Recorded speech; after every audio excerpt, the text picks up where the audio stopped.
Magandang araw mga kabayan at kadepensa, may ibabahagi na naman ako sa inyo. Dahil ngayong araw na ito ay may pag-uusapan tayong tungkol sa depensa. Ramon Ang, isiniwalat ang yaman ng West Philippine Sea, pero bago tayo magpatuloy huwag mo muna kalimutan mag-like, share, and subscribe. Paki-follow at like muna ng aming page na nasa description na ang link. Dapat protektahan ng Pilipinas ang buong teritoryo lalo na ang West Philippine Sea, dahil sa posibleng malaking reserba ng langis dito na magpapababa sa presyo ng kuryente sa bansa. Ayon sa tycoon na si Ramon Ang, sa kanyang pagsasalita sa Philippine Economic Briefing sa Pasay City noong Lunes, sinabi niyang na pinag-iinteresan ng mga dayuhang bansa ang West Philippine Sea dahil sa laki ng potensyal nitong langis. Nagpaliwanag din si Ang, kung bakit mataas ang presyo ng kuryente at produktong petrolyo sa Pilipinas kumpara sa mga katabing bansa sa Southeast Asia. Tinukoy niyang halimbawa ang Malaysia na ang presyo ng langis ay may subsidy ng gobyerno dahil mayroon silang sariling produksyon ng langis, na umaabot sa 1 milyong barrels kada araw, kumpara sa Pilipinas na nakakakuha lamang ng 6,000 barrels per day.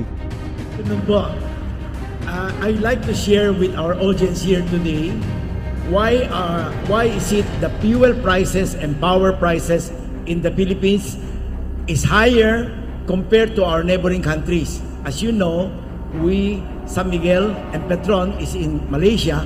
In Malaysia, the prices of gasoline is 20 pesos per liter. In the Philippines is 60. Reason, Malaysia subsidized 1/3.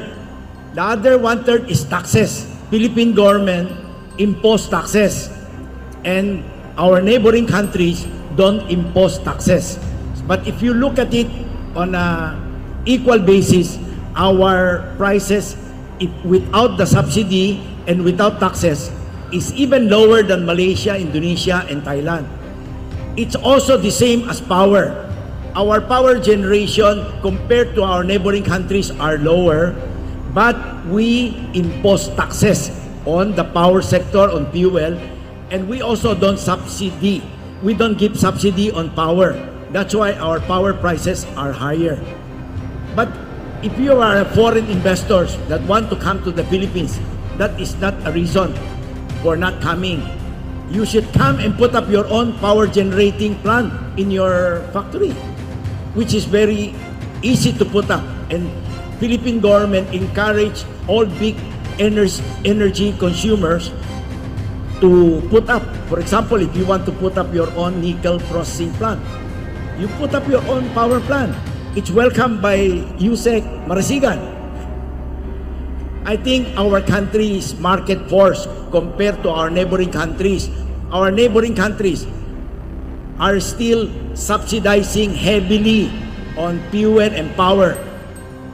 Why are they able to do it? Because Malaysia has its own oil production. Malaysia, Indonesia, Thailand, Vietnam.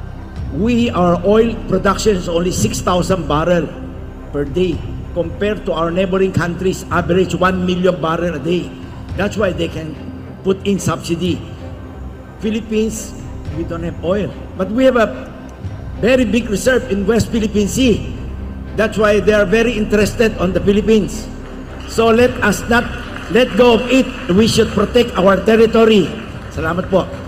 Salamat po. Matatandaan na nanalo ang Pilipinas sa Arbitral Tribunal noong 2016, pero hindi naman ito kinilala ng China at nagpatuloy sa pagpasok sa exclusive economic zone ng bansa kabilang ang West Philippine Sea.